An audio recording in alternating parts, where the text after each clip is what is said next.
can I just say that all of this would be so much easier if you guys would just act like assholes? Like, that'd be amazing, because then I wouldn't feel bad about quitting. Like, holy shit, why? Stop with the nice words. Be all like, oh, glad you're going, bye. Just do like that. Anyway, this is the Object 268 version 4. The #1 problem Wargaming added that didn't need adding. The 263 was good enough at tier 10. It was novel, as many of people have said. And I won't go into details because I've said it enough. Other people have said enough. But Wargaming, why? Anyway, this was played long before it was nerfed. This was played... well, actually, not even that long before it was nerfed. Anyway, before the nerf, which means the gun handling is still ace. The cupola hasn't been nerfed yet, which means that this tank was pretty much as powerful as it was ever going to get. And I'll be attempting to get that second star on the barrel. And, like I said, as accurate as it's ever going to get, because I can have the most accurate tank possible, but if RNG decides that I should rather go and try and swim at the bottom of the Mariana Trench instead of hitting my shots, then RNG has decided that I should probably drown being squished by a whale instead of this.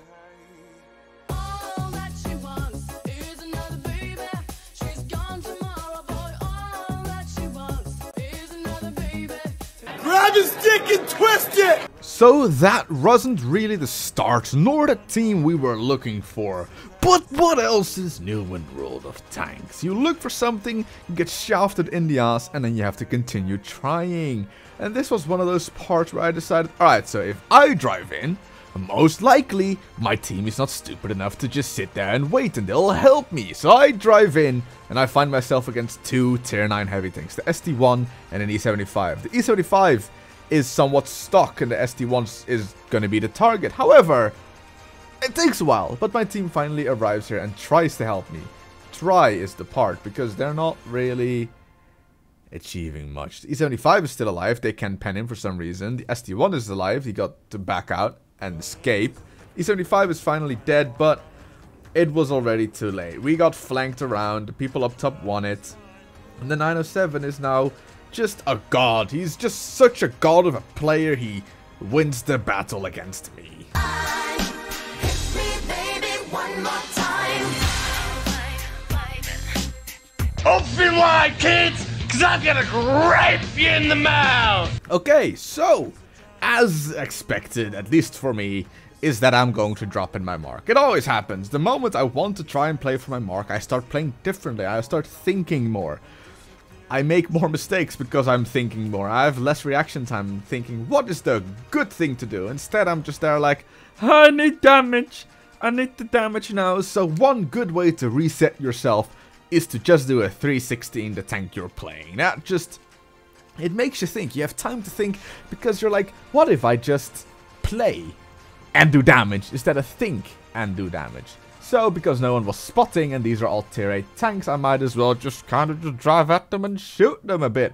I guess. That was my plan anyway, and so far it's working out. I did shoot the Revelarise. I've done kill the T-44. That grill that earlier escaped a shot from me does get his punishment. The second time not though, or technically the third shot, it misses again.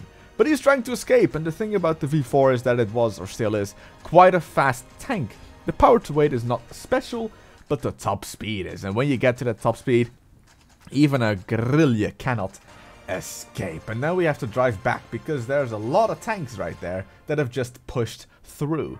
And you know why this is called farming? Because when you farm, or a farmer, you gather a lot of the same stuff, like beet, or lettuce, or beef. And in my case, it's damage and kills. We kill, what was it, an E75? I think it was an E75 or Tiger 2, I don't know. We killed the VK, we killed the OHO, and now we're going in to put a good done shoot in the T28 prototype. And with that, we have finally won the first game of this video. In this video, part 1 of course, you'll see 11 games, and this being, well, game 3. I can guarantee there's going to be a few good ones, better than the first 2 games though, and a few stinkers, worse than the first 2 games. And this was one of the better ones. You heard me right, better ones. Not the best, but better. And at this point, I've noticed I'm still doing TD15. This is how long ago I recorded this. I was still doing Tank Destroyer 15 for the Object 260. And I had to do 8k damage and 6 kills and win. And that shot, I had shaky aim because that was going to be my 8,000 damage. I've got 6 kills and we're going to win. And just to finish it off with style, kill the Type 5 as well. Killing me softly with this song. Killing me softly with Michael J. Fox had nothing on me and my shaky hands at this point. Permission to shout bravo at an annoyingly loud volume, sir.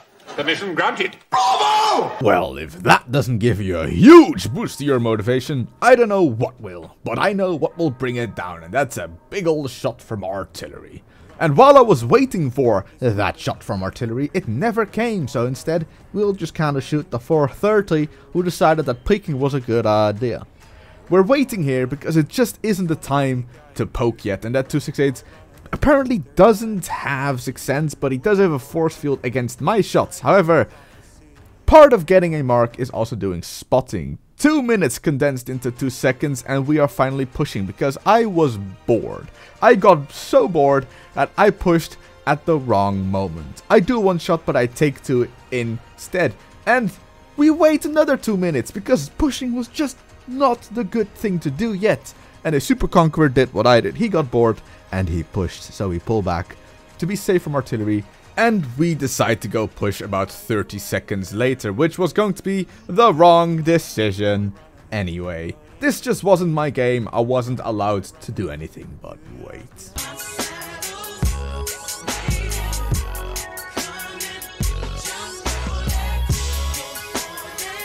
The Bukaki Palace. We have dropped the tiniest bit in the mark, and that is fine. I mean, damage control was more than likely there in that last game. And this game, I'm going to leave a very big part of it all unedited. I wanted to say unmodded, but I don't mod my footage. I edit my footage. I'm going to leave it unedited until you have gotten a good example of how stupid strong the 268 version 4 really was. There are 1, 2, 3, 4, 5, 6, 7 tanks there in front of us.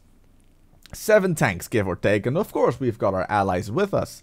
But those allies, they'll help us, but they won't be much of help, if you understand what I mean. They'll help us in making sure that the enemy won't bum rush the tits off my nipples in this game.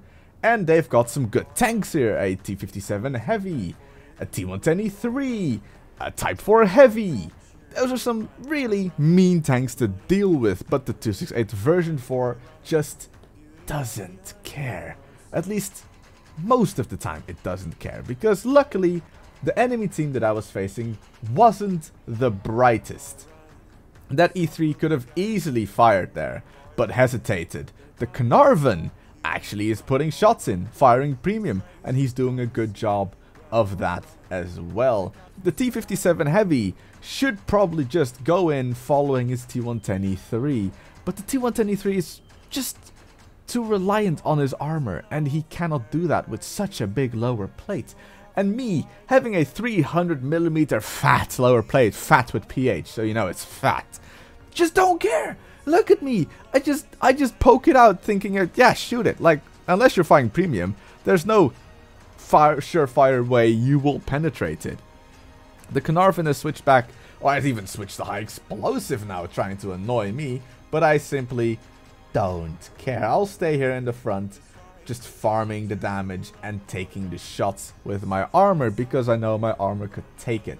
There is no artillery, and that is a very, very important part of why I was able to do this and was allowed to do this, because if there's no artillery, unsurprisingly, I can play my own game, and that is make advantage of what the tank's strong point is. The strong points of the 268 version 4, there are many. It's the armor, it's the alpha, it's the speed. It's just too many things to be considered normal, and that's why it was nerfed, even though its armor is still horrendously overpowered. They couldn't push the top side. We have gotten 2 kills. We have done 5,000 damage. And they're still trying to push below. There's still 4 tanks here. At least on the minimap, 4 tanks. Yes, actually, still 4 tanks here. I thought one was gone because it's a small screen I'm looking at right now. But that's fine. The 1390 cannot pen me with normal APCR. So he has no idea what to do. So he's reloading and I just decide, if he runs away, he is too fast for our team to really get him and he can be annoying. So I'll just kill him because the Type 4 won't suddenly run away. The AMX 65T can, but I feel that he's just not going to. And the Conqueror is in a bit of a shit pickle right there. Because if he tries to run away, he'll have to deal with me and the oh-ho. And he doesn't want to do that. So far, I'm just thinking, what can I do? If I go forwards, the Type 4 and the AMX will shoot me.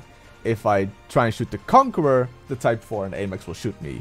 But before I could make my decision, the AMX makes the decision to drive out and just take it. Take it like a man. That gives me the option to drive towards the Conqueror and deal with his fat face. Looking back at this, I think I could not have done this any better. Except for maybe shoot the Type 4, because he did have my butt. But meh. And if you think it's over, oh, it's just not, is it? There's still so many tanks left. There's still so much damage to be done. And there's still so much I can do in a fast, relatively accurate tank like this. We kill the Scorpion, we kill the Patton, we find our Scorpion G-Buddy, and we shoot him on the move. And it's still not done, is it? No, because guess what? They still have a tank destroyer camping in base. 9,100 damage done. 8 kills. I've done TD15 again. I never wanna hear you say I want it.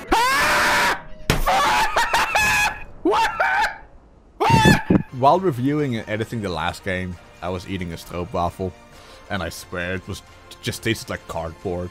It had no flavor. Anyway, after that game, back when I played it, I was about as excited as a pedophile in a primary school, and I started making mistakes. I was so confident that I would just continue this rampage that, yeah, I lost pretty much 2/3 of my health. I'm out in the open, there is an artillery. I don't think this will end well for me. It is going so well that it takes 3 minutes for me to do my first damage, and while I was driving into position to do this damage, I got spotted. And while I'm in this position, I am spotted. And I'm very out in the open. There's 3 sides from which I can be shot at. And actually, it's been going better than I expected, but it could have been much worse.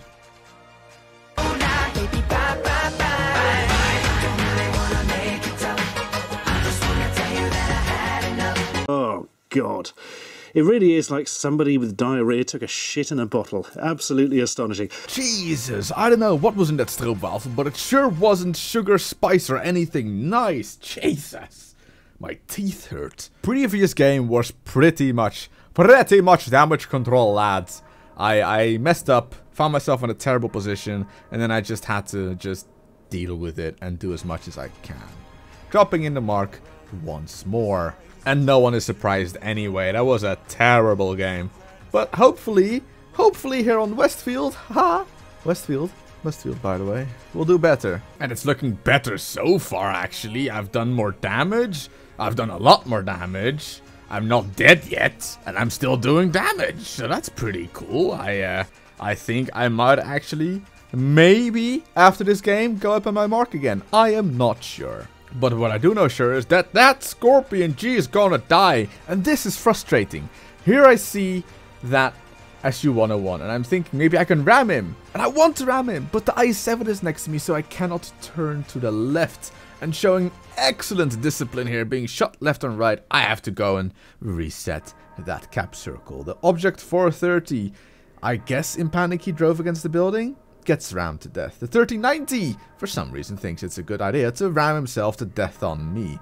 That T69 is too fast and maneuverable for me to catch him, and I think he's going to die. Might as well shoot, and sadly enough bounce off the Progetto. T69 hasn't died. For some reason he's still allowed to drive circles around me, and he is reloading, which means that I will not be shot at by him anymore. But Artie might shoot at me, and if that happens, I die. But he doesn't.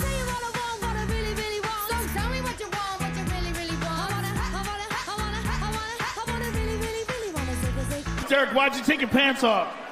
My balls was hot. I understand. Ha-cha-cha, 84%. Ha-cha-cha, we'll make a trade. Ha-cha-cha, I don't want to be cannon fodder for the whole enemy team being there. So I pull back. Now I decide maybe I can get another shot off. And that 5A decides to poke. He's not completely protected. And me having a lot of penetration, pen him. But like I said, I'm pulling back. And when I pull back, sometimes I don't mess around. And I pull back. All the way to the red line. Let's red line snipe in a Soviet tank, which means my accuracy will be quite bad. And I can tell you, I was being a real team player by driving all the way back and letting my team die, which means that because my team died, I die.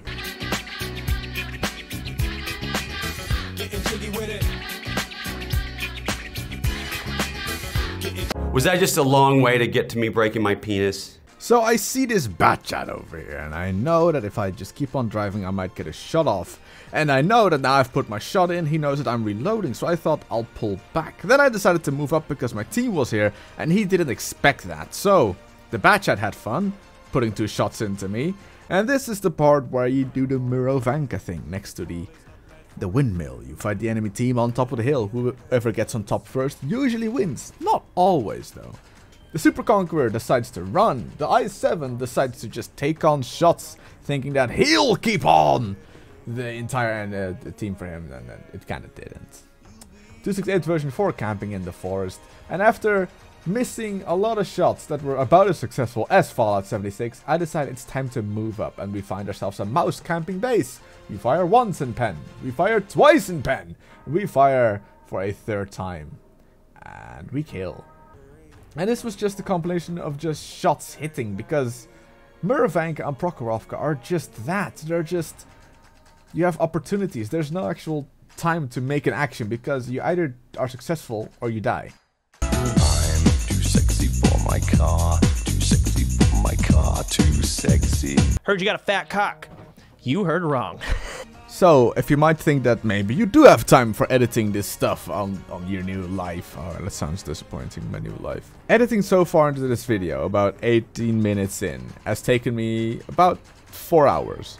And that is still without all the voice clips when showing the percent of mark. That is without the music in the post-game stats. That is, however, with voice and with editing and making cuts and doing the background music. Well, that's not really that difficult anyway. And that is also with the intro done and the effects on that. So, this entire recording is an hour and a half. I have 16 minutes left, so this might actually take still about an hour till I have everything finished. Everything. Don't tell my heart, my achy breaking heart. I just don't think you'd understand. This here game on El Haluf. I have nothing positive to say about this game that I'm about to have, except for that there is no artillery. I make stupid mistakes in this game. I have stupid teammates, which sometimes helps making stupid mistakes. There is a stupid I-7 on the enemy team who for some reason is firing high explosive and does 608 damage to the back of my tank. Not once, but twice! So yeah, I'm currently having fun playing this game here on El Haluf. I at this point, I'm like that kind of angry where you start making so many stupid decisions. I'm like, I could have just driven forward and shot his lower plate and probably killed him. Instead, I just kind of die.